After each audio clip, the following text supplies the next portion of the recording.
Long time ago, when the sun smiled warmly at a lovely village, there lived a woman named Nana. Everyone said Nana was so pretty, like the brightest star in the sky. Men from near and far wished they could be her husband because of her beauty. But Nana, she had eyes for just one man. This wasn't a prince or a rich merchant. No, it was Saka. Saka wasn't rich. He didn't live in a big house or wear shiny clothes. He was a farmer, but oh, he was handsome. His smile was like the sunrise, and his heart was as big as the moon. So when it was time for Nana to pick who she wanted to marry, she picked Saka. Some people were surprised, but Nana knew her heart, and her heart said Saka was the one. They had a big wedding with dancing, singing, and lots of yummy food. Everyone in the village came to see and said, "Ah, what a beautiful love story." Not long after, Nana and Saka got a gift better than gold, better than a big house. They had a baby girl. They named her Tina. Tina was so beautiful, even more than Nana, if you can believe it. When people saw Tina, they said, "Wow, she's like a little sunbeam." And that's how our story begins, with Nana choosing love over everything else, and with Tina, a little girl destined for great things, lighting up their lives. As time danced on, Tina grew, not just in years, but in beauty and spirit. She was like a flower that blooms so bright, everyone stops to look. Her smile could light up the darkest night, and her laugh was like music on the wind. Tina loved to dance. Oh, how she loved it. When she danced, it was as if the world stood still to watch. She swayed and spun, her feet barely touching the ground, her joy spreading like sunshine.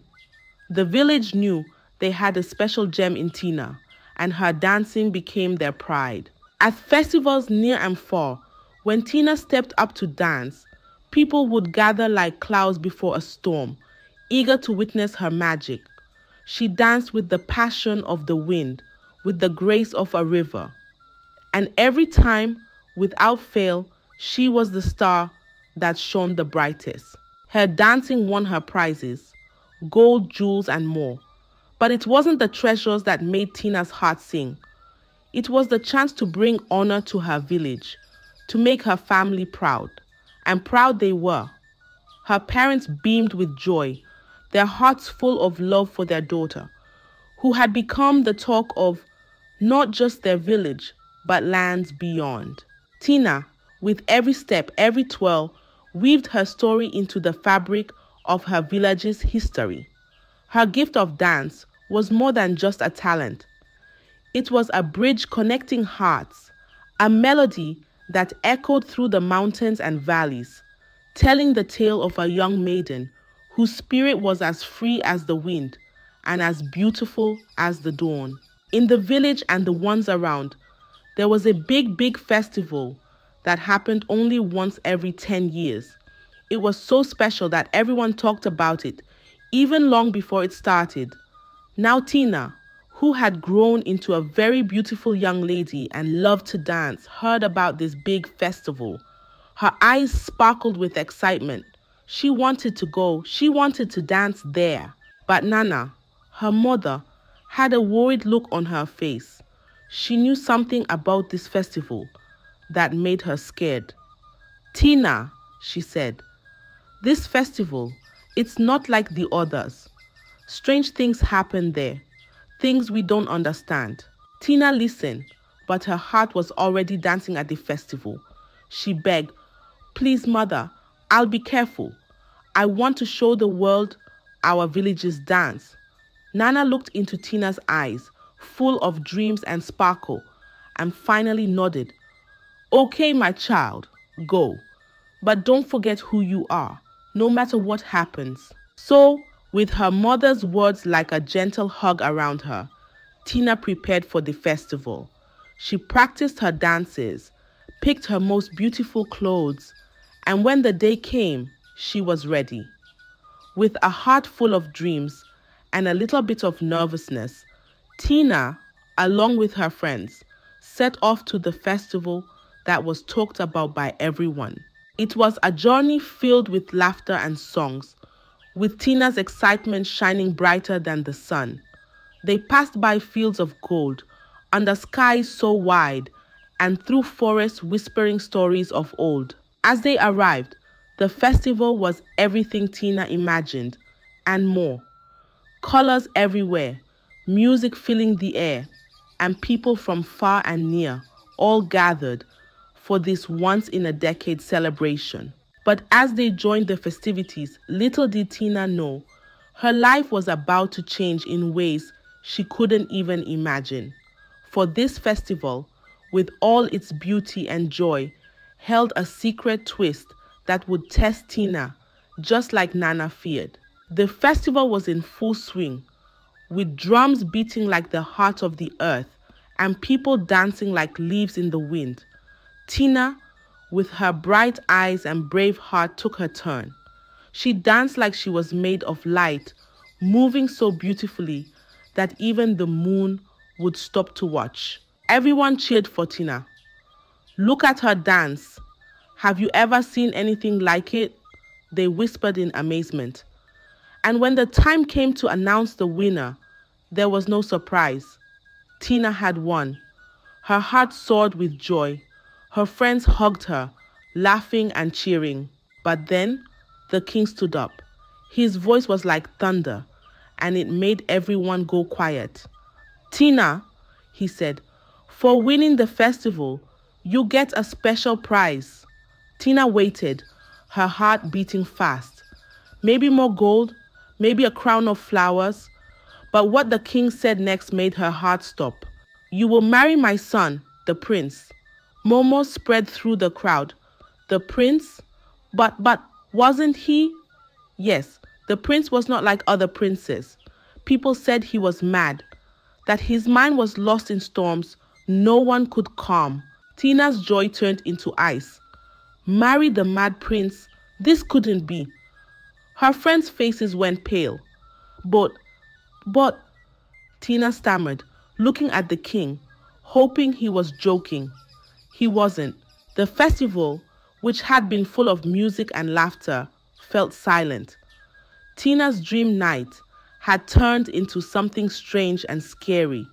She had to go back to her village, to her mother, and tell her what had happened. Nana, who had warned her, who had feared something would go wrong. When Tina and her friends returned to the village and told Nana, tears filled Nana's eyes. "I feared this, my child," she said, holding Tina close. "But we'll face this together." The whole village felt a shadow had fallen over their sunbeam, Tina. Marrying the mad prince was not just a twist of fate. It was a leap into the unknown.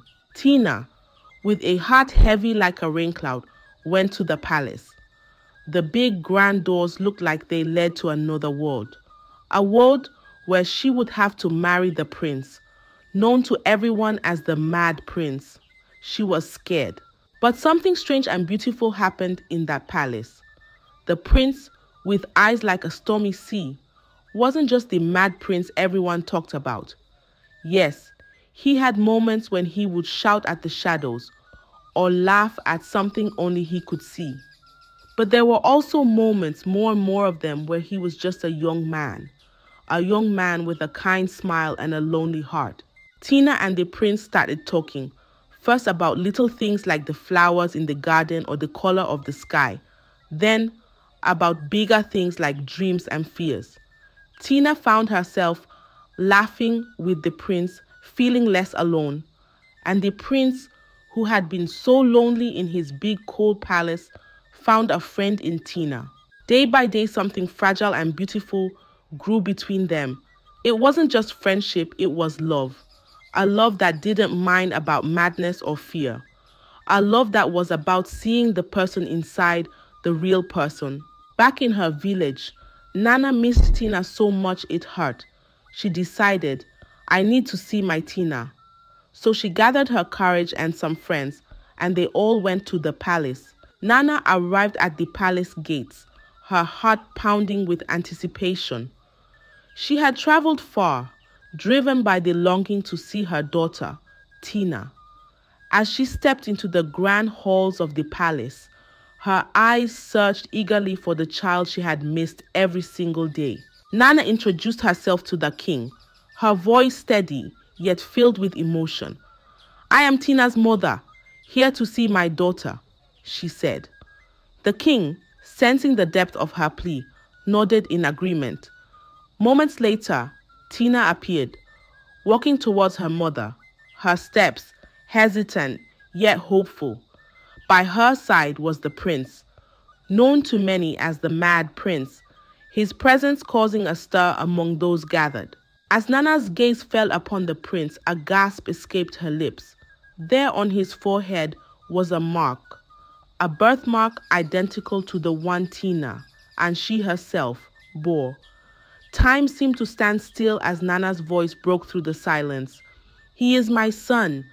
The prince is my son," she declared, her words echoing off the walls of the palace. Whispers filled the air, some doubting, others curious. People thought, "Nana has gone mad too." But she kept saying it. "He is my son, Tina's twin." Nana, undeterred, demanded to see the mother of the prince. The king, now intrigued and concerned, summoned his second queen, Simbi. Simbi approached, her steps slow, her head bowed, unable to meet the gaze of those she faced. Nana's heart clenched as she recognized Simbi. Simbi was once her neighbor in the village. She came into the village a long time ago to stay, then disappeared later, with no one knowing her whereabouts. Now the woman standing at the heart of her family's secret pain. Nana's voice trembled as she recounted the day of Tina's birth, the day she was told she had given birth to twins, a boy and a girl. But only the girl, Tina, survived.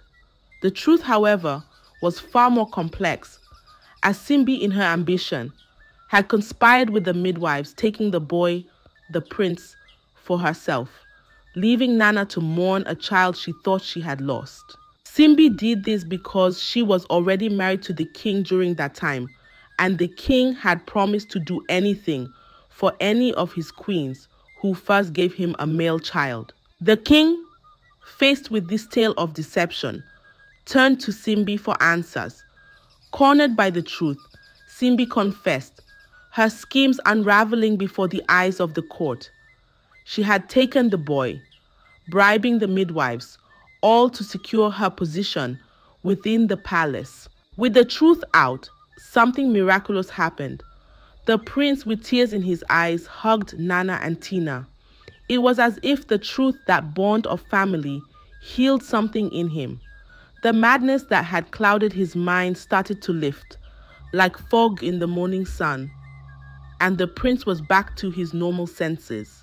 With the secret out in the open, the palace was abuzz like a hive stirred by the wind. Nana, standing strong, told the tale of two babies born under a moonlit sky. One girl, one boy, twins. But a wicked plan by Simbi, one of the king's queens, had torn them apart. She wanted her son to be the firstborn, the future king. So she had taken the boy, leaving the girl with Nana. The prince, with the truth shining in his heart, looked at Tina, his sister, and saw himself. The madness, like a shadow, started to fade away. It was as if knowing where he came from, knowing he had a family, a twin, filled the missing pieces of his puzzle. The king, his heart heavy with regret for the pain caused, decided it was time to make things right. He looked at the reunited family and said, "You have shown us the power of truth and love. It's time you go back to your village, to your home, with my blessings and gifts." The palace, once a place of secrets and sorrow, became a place of celebration. Tina, the prince, and Nana, their bond stronger than ever, prepared to return to their village. The king gave them gifts, gold, and promises of protection. As for Simbi, the queen who had caused so much pain, she faced her punishment. Banished, her deceitful plan, had led to her downfall. And so, our tale ends not just with a reunion, but with a lesson that truth and love, like light, will always find a way through the darkness. The village, once just a place on a map, became a legend, a story told from generation to generation, about the twins who defeated deceit and madness with the power of their bond. I hope you enjoyed the tale. If so, please like the video, share it with your family and friends, comment on it, and don't forget to subscribe to the channel and turn on the notification bell for more enchanting tales like this one. Goodbye.